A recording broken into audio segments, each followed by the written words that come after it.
अस्सलामुअलैकुम स्टूडेंट्स अल्हम्दुलिल्लाह हमने फ़र्स्ट 4 पार्ट जो है ना वो कंप्लीट कर लिए हैं 4.3 के। तो आज हम क्वेश्चन नंबर 5 से स्टार्ट करेंगे, जिसमें हम एक अच्छी चीज़ सीखेंगे जिसको एचलन और रिड्यूस एचलन फॉर्म कहते हैं। तो एचलन फॉर्म रिड्यूस एचलन फॉर्म क्वेश्चन को सॉल्व करते हैं। तो इंशाल्लाह मैं आपको उसमें बताता हूँ कि किस तरीके से आपने एचलन फॉर्म में और रिड्यूस एचलन फॉर्म में अपने गिवन जो अगमेंटेड मैट्रिक्स है उसको सॉल्व करना है। तो जो इस तरह वेरिएबल्स में लिखा होता है इसे कहते हैं अगमेंटेड, ठीक है, फॉर्म। तो इसको भी हम सॉल्व करते हैं। सबसे पहले हम इसे मैट्रिक्स फॉर्म देंगे। तो मैं मतलब रिड्यूस और रिड्यूस एचलन फॉर्म में कोई इतना बड़ा फ़र्क नहीं है, यानी एचलन और रिड्यूस एचलन फॉर्म में इतना बड़ा कोई चेंज नहीं है। सिर्फ 1 से 2 स्टेप आप और करते हैं। जब एचलन फॉर्म आपके पास आ जाती है तो फिर उसके बाद जो है ना नेक्स्ट 2 से 3 स्टेप जो होते हैं आफ्टर टेकिंग एचलन फॉर्म, आपके पास रिड्यूस एचलन फॉर्म आ जाती है स्टूडेंट्स। तो इसको शुरू करते हैं। अभी अब देखें, सबसे पहले मैंने इसे मैट्रिक्स फॉर्म दी। यहाँ पे मैंने लिखा 1 2 5, देखिए 1 2 5 2 3 4 2 3 4 और -2 1 और -3, ठीक है। ये आपने लिख के उसके बाद आपने डॉट डाल देने और उसके बाद ये जो मैट्रिक्स लिखा हुआ है ना इक्वल से उस तरफ इसको साथ अटैच कर लेना है, यानी इस कॉलम को साथ अटैच कर लेना, -1 और 1, ठीक है। अभी आपने करना ये है, सबसे पहले स्टूडेंट सुन लीजिएगा, आपने फाइनली ये जो कॉर्नर में ट्राइएंगल बनती है, ये वाली ट्राइएंगल, यहाँ पे जीरो बनाना है, यानी इसको इसको और इसको जीरो बनाना है, ठीक है। सबसे पहला काम आपका ये है। तो देखें, सबसे पहले इसको जीरो बनाने का तरीका हम पीछे सीख चुके हैं। सिंपल देखें बेटा, ये जो 1 है यहाँ पहले 1 होना चाहिए, तो 1 देखें ऑलरेडी हमें मिल गया। आपने क्या करना है, इस 1 को, ये कौन सी रो है, ये R1 है, ये R2 है, ये R3 है। आपने R1 को 2 से मल्टीप्लाई करना है और इक्वेशन नंबर 2 से माइनस कर देना है। देखिए कैसे, देखिए इसको बेटा मैं 2 से मल्टीप्लाई करता हूँ तो क्या आ जाएगा 2, और इसमें से माइनस करूंगा तो 0 हो जाएगा, ठीक है। क्योंकि आपके बाकी एलिमेंट से कंसर्न नहीं होता, आपने इसको 0 करना है, उसमें जो मर्जी चेंज आ जाए। इसी तरीके से अगर मैं 1 को 5 से मल्टीप्लाई करता हूँ 5 और इसमें से माइनस करता हूँ तो ये भी 0 हो जाएगा। अब ये रो कौन सी है, मैं यूज कर रहा हूँ R1 को, और उसके बाद मैं चेंज किस में ला रहा हूँ, R2 में और R3 में। देखिए मैंने क्या लिखा, 2R1, यानी R1 को 2 से मल्टीप्लाई करो और माइनस कर दो R2 में से, ठीक है। इसी तरीके से फिर R1 को अब मल्टीप्लाई करो किसके साथ, 5 के साथ, देखें, और माइनस किस में से कर देना, R3 में से। तो देखें बेटा, इसको फर्स्ट रो तो सेम आएगी क्योंकि वो यूज हो रही है 1 2 -2 और -1, ये देखें सेम लिखी। अभी आप देखें, इसको 2 से मल्टीप्लाई किया, इसको माइनस किया तो 0 आ गया। इसको 2 से मल्टीप्लाई करें 4 में से आप 3 माइनस करेंगे तो क्या आएगा, -1, क्योंकि 4 माइनस का है। इसको भी अगर आप मल्टीप्लाई करेंगे किससे, 2 से, 2 2 4, माइनस का 4 है, इसमें से माइनस करना है तो आप क्या करेंगे, -4 और माइनस भी साथ होगा तो प्लस का 5 हो जाएगा। इसको मैंने आपको बोला भी था, इसको अलग से लिख के आप उसे सॉल्व कर सकते हैं। कैसे, R2 लिखें, 2R1 लिखें, R2 की वैल्यू R1 की वैल्यू लिखें, तो रफ में भी इस प्रोसेस को कर लें तो ज़्यादा अच्छा है। इसी तरीके से देखें, मल्टीप्लाई किया, फिर वही देखें R1, ये पूरी रो को मल्टीप्लाई करना है। इसको मैंने 2 से मल्टीप्लाई किया, 2 आ गया, ठीक है ना। उसके बाद मैंने क्या करना है, मैंने माइनस करना है इसको, तो ये भी माइनस है, फार्मूले का भी माइनस है, तो आपके पास क्या आ जाएगा, आपके पास 3 आ जाएगा, ठीक है स्टूडेंट, समझ आ गई। अब इसी तरीके से आपने अभी इस प्रोसेस को भी करना है। इसको आपने 5 से मल्टीप्लाई करना है, 5 में से माइनस कर दिया 0। इसको आप मल्टीप्लाई करें, 5 2 10, तो 4 में से आपने 10 निकालना है, यानी तो आपके पास कितना बचेगा, -6। अभी इसको 5 से मल्टीप्लाई करें, 2 5 10, माइनस का 10 आ गया, ठीक है। माइनस का 10 जब आप माइनस करेंगे तो प्लस हो जाएगा, और उसमें से जब आप 3 माइनस करेंगे तो आपके पास 7 आ जाएगा। मैं फिर भी आपको बेटा करके बताता हूँ, ये देखिएगा ज़रा, आप कमांड को लिख लें एक दफ़ा। मेरे पास है कमांड, क्या है, R3 -5R1। अभी आप देखें रिलेशन किसका है, फर्स्ट तो ये दोनों 0 आ गए। अभी रिलेशन 1 का और 3 का, आप 1 पे और 3 पे हाथ रख लें। ये देखें फर्स्ट रो, ये थर्ड रो। R3 क्या है, 4, देखें मैंने 4 लिखा, 5 लिखा, R1 क्या है, 2, देखें ये बेटा R3 है या R2 है। तो देखें 5 2 का क्या आ गया, माइनस का 10, और ये क्या आ गया 4, तो देखें माइनस का 6 आ गया। ये देखें, अभी आप इन दोनों पे प्रोसेस करेंगे। R3 क्या है, -3, मैंने लिख दिया -3, -5 R1 क्या है, -2 लिख दिया। ये आ गया -3, और 5 2 क्या आ गया, प्लस का 10, तो 10 में से 3 माइनस करेंगे, प्लस का 7, तो देखें 7। अभी आप इन दोनों पे भी प्रोसेस कर लें। R3 क्या है बेटा, 1 -5, R1 क्या है, -1, तो ये 1 लिखा और ये प्लस का 5 आ गया, 5 और 1 कितना आ गया, 6। तो इस तरीके से आप इसे अलग से लिख लें और वैल्यूज लगा के उसे सॉल्व कर लिया करें, ठीक है ना। तो इस तरह से ये हो गया बेटा। अभी आप देखें, यहाँ पे दोनों 0 आ गए। अभी मैंने आपको क्या बोला था, आपने क्या करना है, आपने ये जो आपके पास, इसको आपने सबसे पहले क्या करें कि आप ये देखिए कमांड में लिखिए, आपको 1 चाहिए प्लस का। मैंने कहा था ना यहाँ पे 1 आएगा तो नीचे 0 आएगा बेटा। यहाँ पे 1 लाना पहले जरूरी है, आइडेंटिटी मैट्रिक्स में यह 1 होता है, तो आपने यहाँ 1 लाना है। तो ये जबकि हमें -1 नहीं चाहिए, तो मैंने क्या लिखा है -R2, यानी R2 को आप माइनस से मल्टीप्लाई कर दें। ये R2 है, R2 को माइनस से मल्टीप्लाई करेंगे 0, ये +1, ये -5 और ये -3। तो देखें +1 -5 और -3। अभी इसी 1 को यूज करना है। 1 से मुराद ये रो 2 है, इस रो 2 को यूज करेंगे और जहां जो चीज हमें चाहिए 0 वो हमने बनाना है। अभी आप देखें आपने क्या किया, आपने 0 बना लिया यहाँ पे। अभी आप देखें सबसे पहले आप क्या करेंगे, आप इसको मल्टीप्लाई करेंगे 2 के साथ, 2 से मल्टीप्लाई करेंगे, 2 बन जाए, 2 में से आप माइनस कर देंगे, आपके पास 0 आ गया।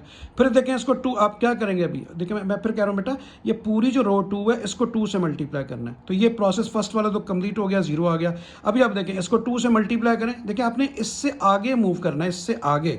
आपके पास R1 और R2 है, ये 1 और ये 2 है। R1 क्या है -2, देखिए मैं दोबारा आपके सामने लिख देता हूँ, ये देखिएगा मेरे पास है R1 -2R2, ये तो देखें बात हो रही है 1 की और 2 की। ये देखें ये तो 0 आ गया, अब इन दोनों की बात होने लगी है।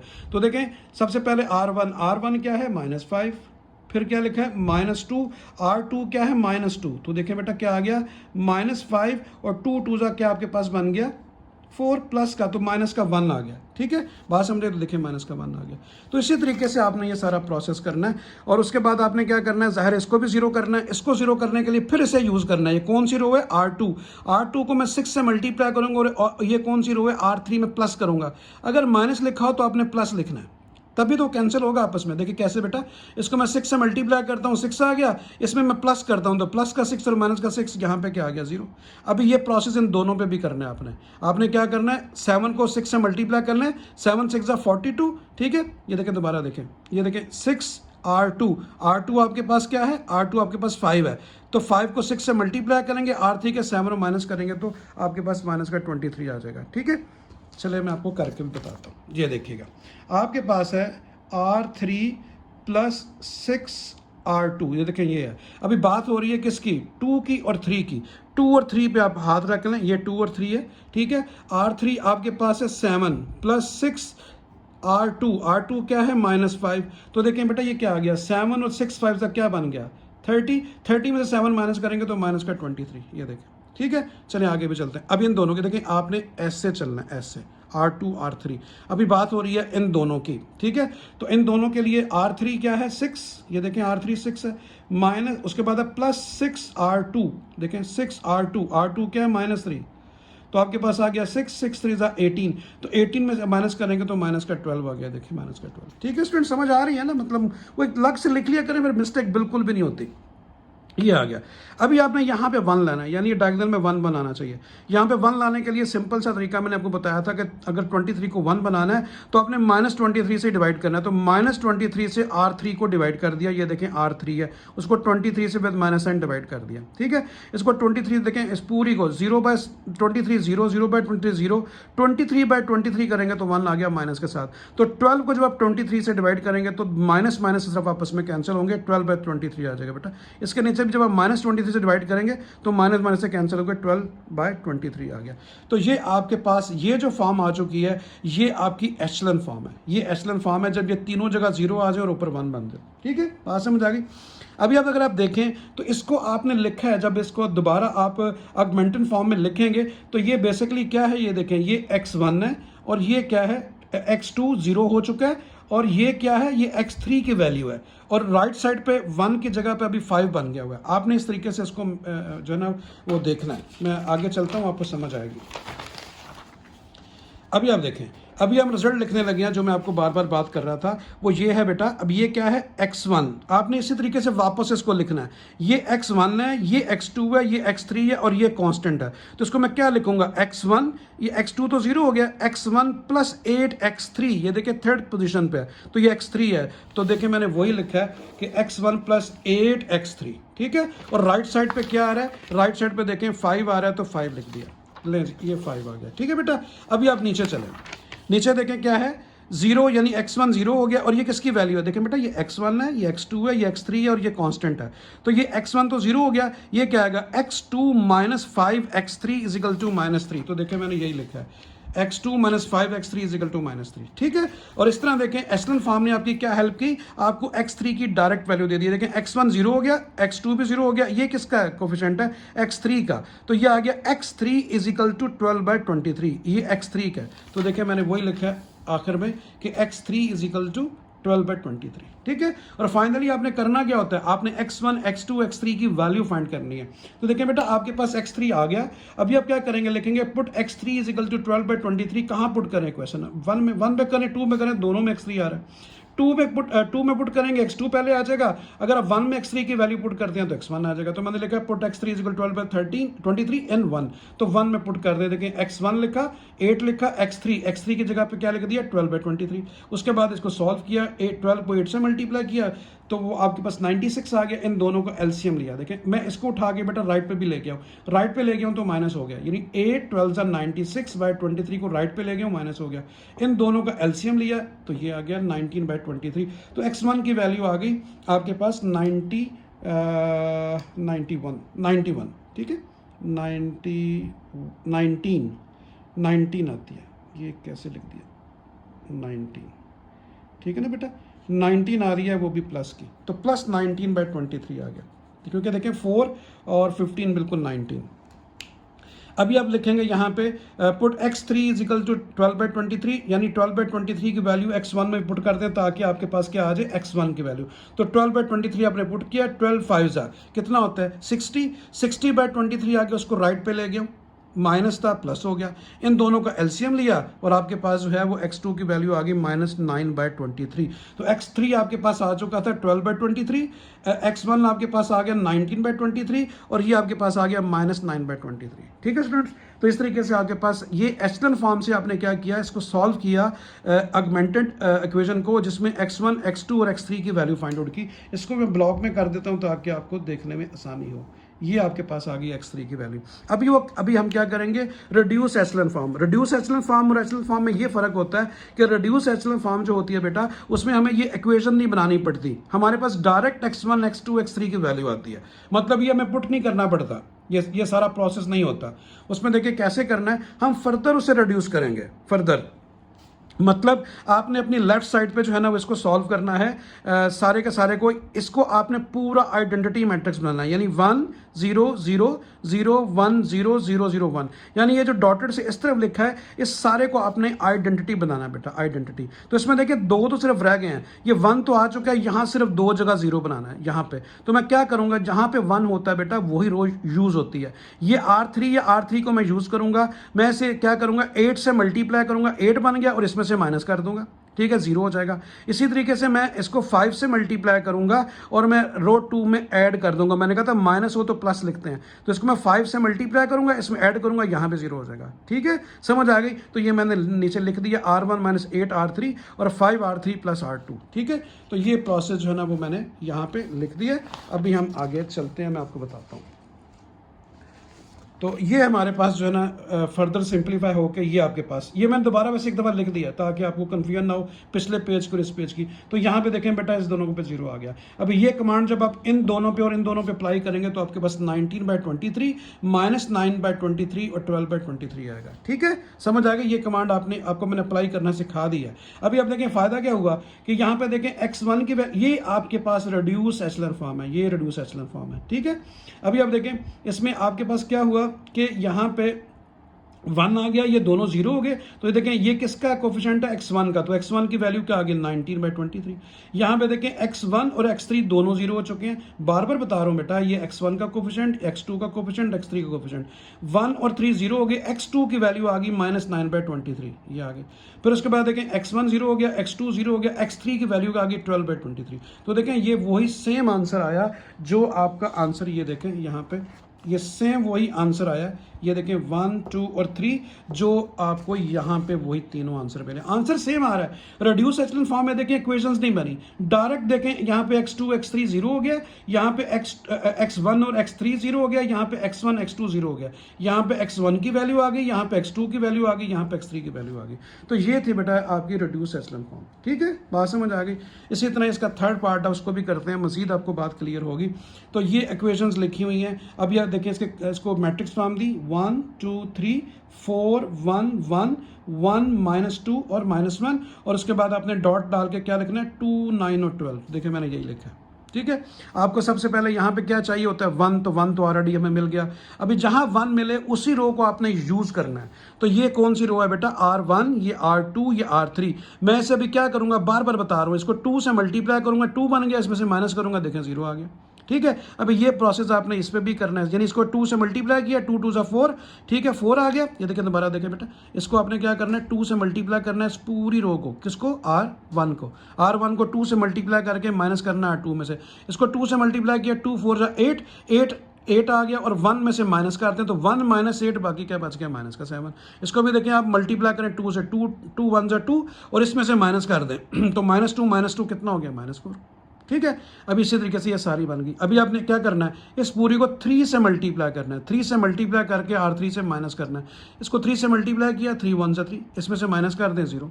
इसको 3 से मल्टीप्लाई करें, 3 4 12, 12 आ गया, 1 में से माइनस कर दें तो -11। ठीक है, इसको भी 3 से मल्टीप्लाई करें 3, और इसमें से माइनस कर दें -1 -3 -4। समझ आ गई आपको? तो इस तरीके से आप ये प्रोसेस करना है। अभी आप देखें, सबसे पहले मैंने कहा था फर्स्ट आपका कॉलम प्रिपेयर हो गया। अभी सेकंड कॉलम प्रिपेयर करने से पहले आपको यहाँ 1 बनाना है, यहाँ 1 बनाना है। देखिए यहाँ 1 होता है, यहाँ 1 बनाना है। तो 1 बनाने का एक ही तरीका है, जो वैल्यू लिखी होती है बेटा उसी से आप डिवाइड कर दें, यानी -7 से आप डिवाइड कर दें।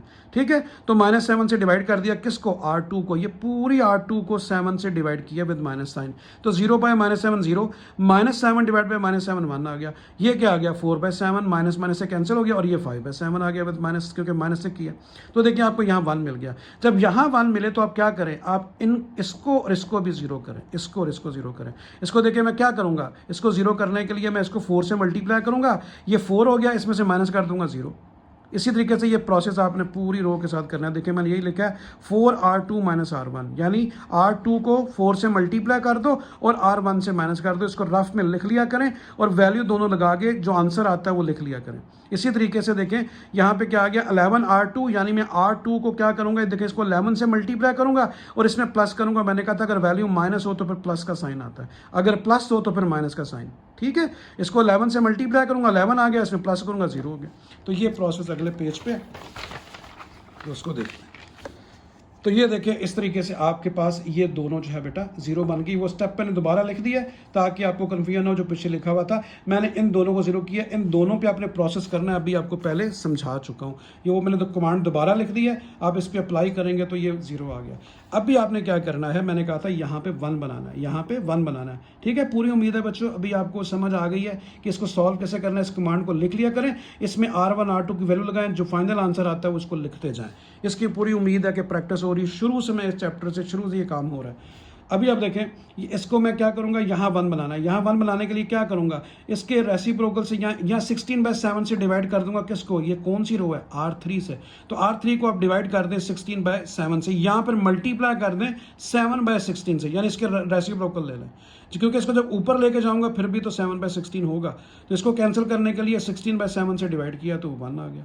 इसको जब 16/7 से डिवाइड करेंगे तो आपके पास 13/16 आएगा। ठीक है, R3 क्या लिखें, -13/7 डिवाइड बाय 16/7, 7 से कैंसिल हो गया, 13/16 आ गया। ठीक है, यहाँ 1 बन गया। इसका मतलब है जब आपके पास ये चीज़ 1 1 आ जाए, ये 1 1 आ जाए बेटा, और ये तीनों 0 हो जाए, तो समझे हमारी एचेलॉन फॉर्म प्रिपेयर हो गई है। ठीक है, ठीक है जी, समझ आ गई। अभी आप देखें यहाँ पे सबसे पहले जो वैल्यू आपके पास आ रही है उसको करते हैं। ये देखें यहाँ पे क्या हुआ है, x2 0 हो गया, x1 और x3 है। तो x1 का कोफिशिएंट क्या है 1, तो 1 x1, x2 0 हो गया, और ये किसका है -9/7 x3। ये देखें, और राइट साइड पे आपने क्या लिखना है 34/7। ठीक हो गया, ये इक्वेशन हमारी 1 बन गई। यहाँ पे देखें x2 जो है x1 जो है वो 0 हो गया, x2 और x3 की वैल्यू है, तो इसको मैं क्या लिखूंगा, x2 plus 4/7 x3 is equal to -5/7। तो देखिए मैंने यही लिखा है, ये देखिए। थर्ड पे आते हैं, थर्ड आपके पास क्या है, x1 भी 0 हो गया, x2 भी 0 हो गया, और ये क्या है, x3 है। x3 की वैल्यू क्या आ गई, -13/16, x3 इज इक्वल टू -13/16। तो देखिए अभी आपने उसी तरह ही करना है बेटा पिछले पार्ट की तरह कि पुटिंग इन 1, तो ये x3 की वैल्यू 1 में पुट कर दें, ठीक है बेटा। 1 किधर है, ये 1 है, तो 1 का मतलब यहाँ पे x3 है, इसकी जगह पे x3 की वैल्यू -13/16 पुट कर दे, मैंने वही पुट कर दिया, ठीक है, ये ब्रैकेट है बेटा। उसके बाद देखें क्या हुआ, 13 और 9 को मल्टीप्लाई किया, और उसके बाद 16 और 7 को मल्टीप्लाई किया, तो वो मैंने राइट साइड पे ले गया हूँ। 13 और 9 को मल्टीप्लाई करें, ठीक है बेटा, तो आपके पास क्या आएगा 117, और 16 और 7 को मल्टीप्लाई करें तो आपके पास 112 आएगा, और ये माइनस इंटू माइनस क्या आ रहा है, प्लस, राइट पे जाके ये माइनस हो गया, ये 34/7 ये लिखा हुआ है। फिर सुने बेटा, इन दोनों को मल्टीप्लाई किया 117, इन दोनों को मल्टीप्लाई किया 112, तो माइनस इंटू माइनस प्लस का आ गया, 117/112, उसको राइट पे ले गया यहाँ पे, तो देखिए माइनस हो गया। उसके बाद इन दोनों का एलसीएम लिया, और आपके पास x1 की वैल्यू क्या आ गई, 61/7, ठीक है। तो x1 भी आ गया हमारे पास, x3 भी आ गया। अभी आपने लिखा put x3 is equal to -13/16 in 2। अभी ये जो आपको क्वेश्चन 2 नजर आ रही है, यहाँ पे x3 की वैल्यू लगाएं और x2 को फाइंड कर लें, ठीक है। तो देखिए x2 लिखा बेटा, 4/7 लिखा, x3 की वैल्यू क्या है, -13/16 इज इक्वल टू क्या लिखे, -5/7। अभी आप इन दोनों को मल्टीप्लाई करेंगे, 13 4 52, 16 7 112, तो ये क्या रहा है, माइनस इंटू प्लस माइनस, तो इसको मैं राइट पे ले गया हूँ यहाँ पे, तो यहाँ पे जाके ये प्लस हो गया, ठीक है जी। अच्छा, अभी हमें इसको थोड़ा सा प्रोसेस को थोड़ा डायरेक्ट कर दिया, देखिए मैं इसको पहले लिख दिया बस, 13 4 52, 16 7 112, माइनस इंटू प्लस माइनस आ रहा है, राइट पे मैंने इस जगह पहले लिख दिया, प्लस की वैल्यू पहले लिख दिया, माइनस की बाद में। उसके बाद इसका एलसीएम लिया, तो बेटा x2 की वैल्यू -1/4 आ गई। तो देखें इस तरीके से आपने x1 x2 और x3 फाइंड कर लिया। और रिड्यूस एचलन फॉर्म में क्या करना है, मैंने आपको बोला भी था बेटा, रिड्यूस एचलन फॉर्म में आपने सिर्फ और सिर्फ एक स्टेप और करना है कि इन दोनों को जीरो करना है। क्यों, क्योंकि डॉटेड से इस तरफ ये पूरा का पूरा आइडेंटिटी मैट्रिक्स बनना चाहिए, इसे कहते हैं रिड्यूस एचलन फॉर्म। यहाँ दोनों जगह पे जीरो करना है। तो मैंने आपको बोला बेटा, जहाँ पे 1 नजर आए उसी रो को इस्तेमाल करना है। देखिए ये R3 है, R3 को मैं यूज करूंगा, इसको 9/7 से मल्टीप्लाई करूंगा, ये 9/7 बन जाएगा, और इसमें प्लस कर दूंगा, ये कौन सी है, R1, ठीक है। बात समझ आ गई, क्योंकि तब माइनस के साथ मैंने कहा था जब माइनस लिखा हो तो प्लस करते हैं। देखिए इसको मैं 9/7 से मल्टीप्लाई करूंगा, 9/7, इसमें प्लस कर दूंगा 0। उसके बाद इसको 0 करना है, तो मैं क्या करूंगा, 4/7 से मल्टीप्लाई करूंगा, किसको, ये कौन सी है, R3, और माइनस किस में से कर दूंगा, R2 में से। यही प्रोसेस मैंने आगे लिखा है, ठीक है जी। वो मैंने लिख दिया, वो कर दिया। उसके बाद ये देखिए मैंने वो स्टेप दोबारा कॉपी किया, पिछला स्टेप दोबारा यहाँ लिखा ताकि आपको पिछला पेज देखना ना पड़े। तो ये देखें आप क्या करेंगे, इस 1 को पहले मल्टीप्लाई करेंगे, किसके साथ, 9/7 से मल्टीप्लाई करेंगे, और ये माइनस है, माइनस की वजह से क्या लिखेंगे, प्लस कर देंगे R1 में से। तो ये देखिए बच्चों 0 हो गया, ठीक है। अभी इसको 0 करना है, तो इसको 4/7, ये प्रोसेस इन दोनों पे भी करना है। इन दोनों पे करेंगे तो आपके पास 61/7 आएगा। ये रफ में लिख के R1 की वैल्यू लिखें, R3 की वैल्यू लिखें, R1 की वैल्यू ये है, R3 की वैल्यू ये है। इसको सॉल्व करेंगे तो ये देखिए 61/7 ही आएगा। अभी आप इसको 4/7 से मल्टीप्लाई करें, ये कौन सी है, R3, देखें, और माइनस किस में से कर दें, R2 में से, क्योंकि इसको 0 करना है। वो देखें 0 हो गया। अभी ये वाला प्रोसेस R2 और R3 का, R2 और R3 का, इन दोनों को भी यहाँ पे R3 की वैल्यू ये लगाएं, R2 की वैल्यू ये लगाएं, एलसीएम लें, तो आपके पास यहाँ पे -13/16 आ जाएगा। तो ये जो रिड्यूस एचलन फॉर्म होती है, मैं आपको बार बार कह रहा हूँ बेटा, ये डायरेक्ट आपको x1 x2 और x3 की वैल्यू देती है। देखिए क्यों, इसमें x2 और x3 दोनों 0 हो गए हैं। ये किसका कोफिशिएंट है, x1 का, तो x1 इज इक्वल टू क्या आ गया, 61/7। ये देखिए मैंने यही लिखा है। यहाँ पे देखें x1 0 हो गया, x3 0 हो गया, x2 है, तो x2 इज इक्वल टू -1/4। ये देखिए इसी तरह ये x1 0 हो गया, x2 0 हो गया, x3 का कोफिशिएंट है, तो x3 किसके इक्वल आ गया, -13/16 के। ये तीनों वही आंसर आए हैं जो कि हमने पीछे सॉल्व किए हैं। ये देखें वही आए हैं, -13/16, 16/7 और -1/4। ये सेम वही आंसर है। सिर्फ रिड्यूस एचलन फॉर्म हमें क्या फ़ायदा देती है, हमें इक्वेशंस नहीं बनानी पड़ती, डायरेक्ट ही आंसर हमें मिल जाता है। ये रिड्यूस एचलन फॉर्म होती है, ठीक है जी। तो इस तरीके से हमारा क्वेश्चन ये वाला भी कंप्लीट हुआ। अभी हम आगे चलते हैं।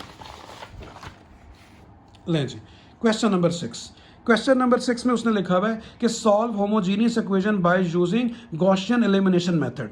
गॉसियन एक मैथमेटिशियन है, उसने अपने नाम से मेथड रखा हुआ है। उसने कहा होमोजीनियस इक्वेशन वो इक्वेशंस होती हैं बेटा कि जब आपके पास इसमें जो वेरिएबल यूज हुए हैं एक्स वाई जी, जब उनकी वैल्यू आपके पास आ जाए तो आप किसी भी एक इक्वेशंस के अंदर आप जब पुट करें तो आंसर आपको सेम मिले, आंसर सेम मिले। यानी तीनों इक्वेशन सेटिस्फाई करें, जो वैल्यू एक्स वाई जी की आपके पास फाइनल आंसर आएगा वो जब मैं यहां पे रखूंगा तो ये पूरी साइड जीरो आनी चाहिए। वही सेम वैल्यूज मैं जब यहां पे रखूंगा एक्स वाई जी की वो भी जीरो आए, तो इससे कहते हैं होमोजीनियस इक्वेशंस। ठीक है बेटा, समझ आ गई? यानी एक जैसी जिनको कहते हैं। होमोजीनियस का लफ्ज आपने सुना हुआ है। अभी आप देखें इसे मैट्रिक्स फॉर्म दे दी, ये मैट्रिक्स फॉर्म आ गई। और उसके बाद आपको पता है क्या करते हैं कि ये जो राइट साइड पे लिखा है इसको डॉटेड के साथ लिखते हैं। अभी आपने क्या करना है, आपने इसको सॉल्व करना है, उसी तरह आइडेंटिटी मैट्रिक्स बनाना है। ये देखें बेटा 1 है, यहाँ पे 2 और 5 है, इसको 2 से मल्टीप्लाई करेंगे, इसमें से माइनस करेंगे। ये कौन सी रो है? R1 को मैं 2 से मल्टीप्लाई करूंगा, ये देखें, और माइनस कर दूंगा R2 में से। 2 1 जा 2, इसमें से माइनस करूंगा 0। इसी तरीके से 5R1 करूंगा, ये देखें, इसको R1 को 5 से मल्टीप्लाई करूंगा, 5 आ गया, इसमें से माइनस करूंगा तो ये भी 0 आ गया, क्योंकि सबसे पहले आपको 1 0 0 बनाना होता है। सबसे पहला काम यही है। ठीक है, एक और चेक करवा देता हूं। अभी आप देखें R2 और R1 की बात हो रही है, ये 1 और 2 की बात हो रही है। ठीक है, तो 2R1 क्या है 4, इसको 2 से मल्टीप्लाई करें, कितना आ गया 8, और इसमें से जब आप माइनस करेंगे तो आपके पास क्या आ जाएगा 8 में से 2, ये आपके पास -2 आ गया। दोबारा देखें बेटा, इसको 8 आ गया। देखिए इसको जब आप क्या करना है, आपने R1 को 2 से मल्टीप्लाई करना है, इसको 2 से मल्टीप्लाई किया तो क्या आ गया 8 आ गया। ठीक है, और R2 आपके पास क्या 1, तो 1 में से जब -8 करेंगे तो बाकी -7 बच गया। तो इसी तरीके से मैं क्या कह रहा हूँ, बार बार आपको क्वेश्चन समझाता हूँ बेटा, इसको अब लिख लिया करें और इसमें वैल्यू लगा लिया करें, इसको सॉल्व कर लिया करें। ठीक है, तो ये आपके पास जो है ना वो इस तरीके से आ गया कि 0 0 बन गया। अभी मैंने आपको क्या बोला, क्या बनाना है? अभी आपने सबसे पहले क्या करना है, अच्छा ये दोनों जीरो हो गए। अभी आप ये देखिएगा कि इसको 1 बनाया गया। सबसे पहले आप इसको 1 बनाएं। गॉसियन एलिमिनेशन मेथड में ये करना है कि आपने सबसे पहले जो है ना वो इसको 1 बनाना है। इसको 1 बनाना है, बनाने के लिए आप क्या करेंगे, क्योंकि ये स्क्वायर मैट्रिक्स नहीं है ना, साथ 0 0 आ गया बेटा। इसको पहले 1 बनाएं। आपने पहले यहाँ 1 करना है, यहाँ 2 जगह 0 करना है और इसको 1 बनाना है। तो इसको 1 बनाने के लिए 18 से ही डिवाइड करेंगे माइनस के साथ। ठीक है, तो देखें -1/18 से मैंने डिवाइड कर दिया। कौन सी रो है? R3। यहाँ 1 बनाएं पहले, 1 0 0 1। ठीक है, तो यहाँ 18 से डिवाइड किया, इसको भी 18 से किया, यहाँ पे -1 आ गया। ठीक है, आगे 0 आ गया। उसके बाद देखें अभी आपको यहाँ पे 1 करना है। यहाँ 1 करने के लिए बेसिकली तो आपको 1 यहाँ चाहिए होता है, क्योंकि यहाँ पे प्रिंसिपल डायगोनल में आपको 1 1 चाहिए होता है। इसको सिर्फ 18 से डिवाइड करने का मकसद ये था कि आपका ये पूरी की पूरी रो इजी हो जाए, यहाँ भी 1 आ जाए, यहाँ भी 1 आ जाए। तो जब ये थे देखें यहाँ पे भी 1 आ गया, यहाँ -1 आ गया 18 से डिवाइड करने से, तो अभी आपको बेसिकली यहाँ 1 चाहिए होता है। डायगोनल में देखें ये 1 1 होता है। तो आप क्या करें, आप दोनों रो को आपस में इंटरचेंज कर दें। कौन सी रो? R2 को और R3 को। जब इसको उठा के मैं यहाँ पे लिखूंगा तो मुझे यहाँ 1 मिल जाएगा, ये देखें ऊपर जाके। तो आप किसी भी 2 रो या कॉलम को आपस में इंटरचेंज कर सकते हैं। तो मैंने लिखा इंटरचेंजिंग R2 एंड R3। ये R2 है और ये R3 है, इसको मैंने आपस में फ्लिप कर दिया, यानी इंटरचेंज कर दिया। 1 4 -2 0 तो एज इट इज आ गया बेटा। 0 1 -1 0 इसको मैंने ऊपर लिख दिया, और 0 -7 9 और 0 को मैंने नीचे लिख दिया। ठीक है, वो ऊपर चलेगी और ये नीचे इंटरचेंज कर दिया। यहाँ 1 मिलने के बाद आपने सबसे पहले इसको 0 करना है। तो क्या करेंगे आप, जहाँ 1 आ जाए उसी को यूज़ करते हैं। ये R2 है, R2 को 7 से मल्टीप्लाई करेंगे और R3 में प्लस कर देंगे। 7 R2 + R3, क्योंकि माइनस हो तो मैंने कहा यहाँ प्लस लिखना है। इसको देखें बेटा, मैंने 7 से मल्टीप्लाई किया, 7 आ गया, इसे प्लस किया तो 0 हो गया। इसको 7 से मल्टीप्लाई किया, -7 और +9, 9 में से -7 निकालेंगे तो 2। ठीक है, तो इस तरीके से आपने इसको सॉल्व कर लिया। अभी आगे चलते हैं। तो मैंने उसी स्टेप को रिपीट कर दिया जो पिछले पार्ट में था, ये मैंने दोबारा लिख दिया। ठीक है बेटा, अभी आपने क्या करना है, आपने यहाँ पे 1 लाना है। मैंने आपको पहले बोला 3, यहाँ पे 1 0 0, और उसके बाद आपने इसको जो है ना वो यहाँ पे 1 लाना है, क्योंकि इसे डायगोनल में 1 आना चाहिए। तो 1 लाने के लिए आप क्या करेंगे, इसको डिवाइड कर देंगे 2 से। कौन सी रो है? R3 है। R3 को आपने 2 से डिवाइड किया तो यहाँ पे 1 आ गया। इसको 2 से करेंगे तो 0 ही आएगा। ठीक है, वहाँ समझ आ गई। अभी आप देखें यहाँ पे आपने इसको सॉल्व कर लिया। तो अभी आप जब इसे वो देंगे ऑगमेंटेड फॉर्म, यानी कि इक्वेशंस देंगे, तो ये किसका कोएफिशिएंट? x1 का, ये x2 का, ये x3 का। x1 का क्या आ गया? अब ये क्या आ गया, ये y का है तो 4y, ये z का है तो -2z, राइट पे क्या आ गया 0। अब ये x 0 हो गया, ये y आ गया, y माइनस z, ये z का कोफिशिएंट है, y minus z is equal to 0, y minus z is equal to 0। और ये आप देखें x भी 0 हो गया, y भी 0 हो गया, z आ गया, z इज इक्वल टू क्या आ गया 0, z की वैल्यू 0 आ गई।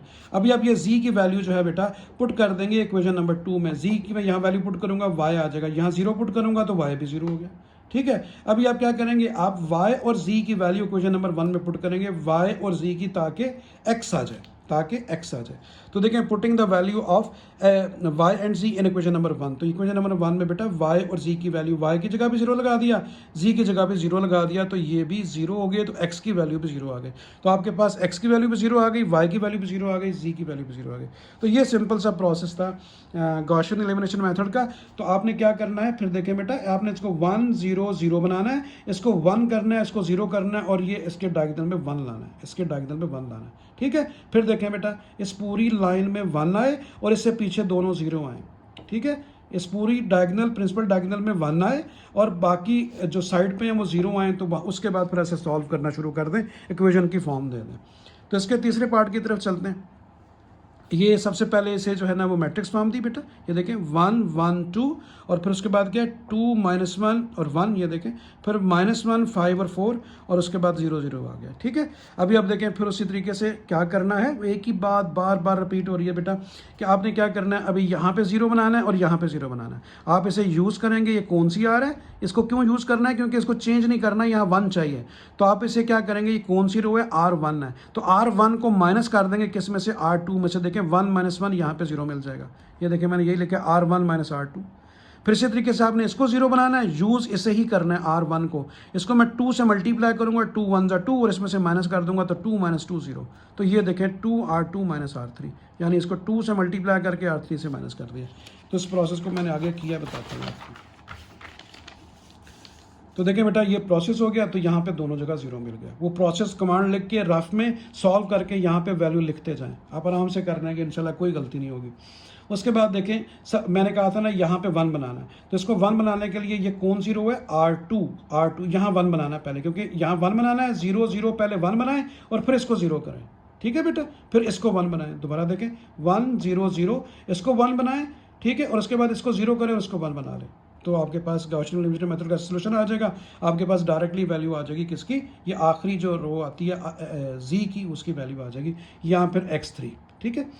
अच्छा, अभी आप देखें आपने क्या किया कि R2 को 3 से डिवाइड कर दिया माइनस के साथ, इसको -3 से डिवाइड किया तो क्या आ गया 1, इसको -3 से डिवाइड किया तो 3 2 6 -2 आ गया, और ये 0 आ गया। 0 पर समथिंग इज इक्वल टू 0 होता है। यहाँ देखें 1 मिल गया। इस 1 ने आपको क्या फ़ायदा देना है कि आप इसको 0 इजीली बना सकते हैं। इसको 0 बनाने के लिए मैं इसको 3 से बेटा मल्टीप्लाई करूँगा, कौन सी रो है, R2 को मैं 3 से मल्टीप्लाई करूँगा, 3 आ गया, इसमें प्लस कर दूंगा, क्योंकि मैंने कहा था अगर माइनस हो तो यहाँ प्लस लिखें। इसको 3 से मल्टीप्लाई किया, 3 आ गया, इसमें से प्लस कर दिया तो 0। इसको 3 से मल्टीप्लाई करें, 3 2 6, 6 माइनस का 6 प्लस का 6 0, ये ऑलरेडी 0 है, ठीक है। तो ये आपके पास एक तीसरी कंडीशन आ गई। इसको ज़रा अच्छे तरीके से समझिए कि अगर पूरी 0 आ जाए तो फिर आपने क्या करना है, ठीक है। अभी आपने क्या करना है, आपने अभी यहाँ पे तो सारा 1 बन नहीं सकता, ये एक आर्बिट्रेरी सोल्यूशन हो गया, क्योंकि इसमें से x3 तो गायब ही हो गया ना। ये देखें इस रो में से x3 गायब ही हो गया, क्योंकि यहाँ पे 1 आना चाहिए था, जबकि 1 नहीं आया। तो अभी आप देखें यहाँ पे मैंने लिखा x1, और ये आपको पता है ये x1 का कोफिशिएंट है, ये x2 का, तो 2x2, और ये x3 का होता है -x3 इज इक्वल टू 0। यहाँ पे x1 0 आ गया, ये x2 है, तो x2 है, और ये क्या x3 है, तो x1 - 2x3 is equal to 0। ये देखें मैंने यही लिखा है। और उसके बाद जब आपके पास यहाँ पे x3 0 ही हो गया, यहाँ पे x3 का, तो आपने क्या करना है, आपने लेट करना है। याद रखें बेटा, क्योंकि आपके बुक के पीछे आंसर उसने t में लिखा हुआ है, t वेरिएबल में, तो आपने इसी तरह ही लिखना है कि let x3 is equal to t, क्योंकि यहाँ पे x3 जो है वो यहाँ पे देखें एलिमिनेट हो गया, क्योंकि ये देखें x1 का, ये x2 का, यहाँ पे 1 आना चाहिए था, 1 नहीं आया, मतलब x3 जो है वो 0 हो गया। इसी वजह से आपने उसे लेट कर लेना कि वो t है, क्योंकि जब तक इसकी वैल्यू नहीं आती आपके पास x1 x2 की वैल्यू नहीं आ सकती। आपने क्या करना है, सबसे पहले यहाँ पे इसे लेट कर लेना है कि x3 जो है वो t के इक्वल है। x3 जो है वो t के इक्वल है, ठीक है। जब x3 t के इक्वल है बेटा, तो अब सबसे पहले देखें इक्वेशन नंबर 2 में x3 की वैल्यू लगाएं ताकि x2 आ जाए। तो देखें मैंने यहाँ पे यही लिखा है कि put x3 is equal to t in equation number 2। तो ये इक्वेशन 2 में x3 की वैल्यू t पुट कर दें, तो x2 माइनस 2 और ये t आ गया, तो देखें 2t इज इक्वल टू 0। उसके बाद 2t को राइट पे ले जाएं तो x2 की वैल्यू क्या आ गई 2t। उसके बाद आपने क्या लिखा, putting the value of x2 and x3 इन 1। अभी x3 की और x2 की जो वैल्यू आई है इस इक्वेशन नंबर 1 में पुट कर दें ताकि आपके पास x1 भी आ जाए। तो देखें बेटा ये x1 है, ये लिखा हुआ है। उसके बाद प्लस 2, ये देखें 2 x2 की वैल्यू 2t है, 2t लिख दी। आगे क्या लिखा हुआ है माइनस x3, तो ये मैंने लिखा माइनस और x3 की वैल्यू क्या है t। अभी आप इन दोनों को मल्टीप्लाई करें तो 4t आ गया, ये t आ गया। तो 4t से t माइनस करेंगे 3t, तो अब उसके बाद 3t को राइट पे ले जाए, माइनस हो गया। तो x1 की वैल्यू आ गई माइनस 3t और x2 की वैल्यू आ गई 2t और x3 की वैल्यू आ गई t। तो इस तरीके से आपने इस क्वेश्चन को सॉल्व करना है।